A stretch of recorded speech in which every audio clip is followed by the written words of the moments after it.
So hello guys, what's up? We are back again with another question from our DSA challenge series. So let's get started. So guys, today our question is candy, in which we are given an array known as ratings, in which every element indicates a rating given to a particular child. And we need to distribute some candies to these children depending upon some conditions, such that every child must have at least one candy, and children with a higher ratings get more candies than their neighbors. That is their left element and their right index element. Okay, so we need to find the minimum number of candies we need to distribute it to the children. So let's see how we can approach this. So in the approach one, we can have two arrays, that is left to right and right to left. We will initialize both the arrays with 1. Now first we will iterate the ratings array from left to right, from index 1 to the last index. If the ratings of comparing to the left child, that is ratings of I and ratings of I minus 1.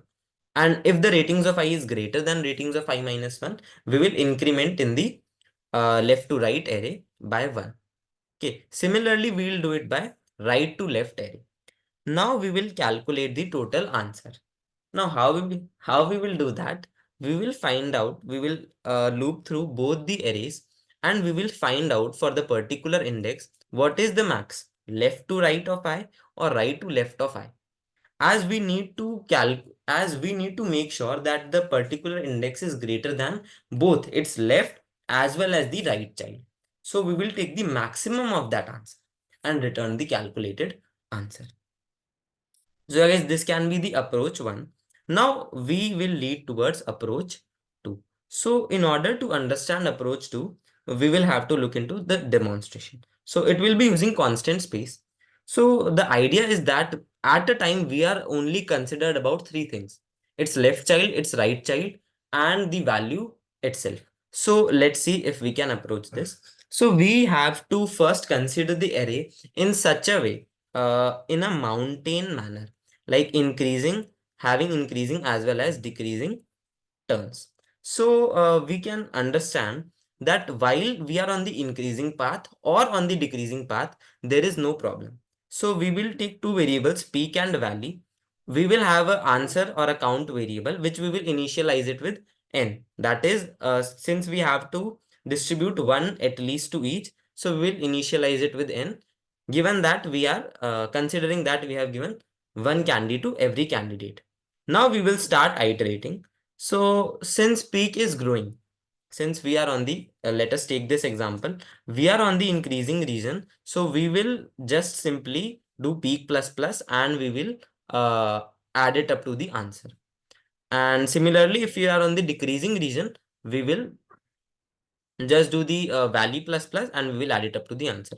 Now the problem is when we have this curve type of a element which is greater than both its left and right child. So essentially we need to find out the number of elements which are greater, which are less in the left side and as well as the right side, and we need to calculate max of that. So hence in this condition we are calculating its peak as well as considering its valley, and in the end we are subtracting the minimum of the peak and valley it encounters, है ना? So and if there are elements which are equal, so we need not do anything, we will just simply continue the loop. So the catch is that if the array is increasing order, we don't need to do anything, we will just add up one. If the array elements are in decreasing order, we will just increment the value. Think of the value as if the peak growing in inverted direction. Okay, so we are doing valley plus plus, that means we are doing valley plus plus for this 2, right? Then this will become 1, then this 4 will become 2, and the 6 will become 3. So from valley 6 will have 3, and from peak 6 will have 4. So we will take maximum while subtracting the minimum of peak and valley. So yeah guys, this was all from this question. Thank you so much guys for watching this video. Just in case you understood the question, like the video, make sure you hit the like button, press the subscribe button, share it with your friends. Thank you so much guys. We shall see you next.